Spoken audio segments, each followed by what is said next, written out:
আসসালামু আলাইকুম। আজকে আমরা চলে আসছি গরুর বাজারে গরু দেখার জন্য।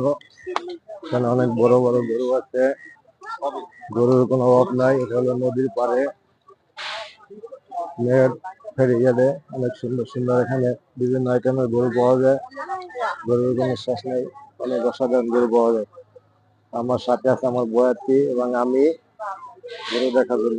কি খেলা? মুড়ি বেছে মুড়ি বেছে, তাহলে হেলথ তো ভালো। আপনারা এই লাইন করতে পারেননি?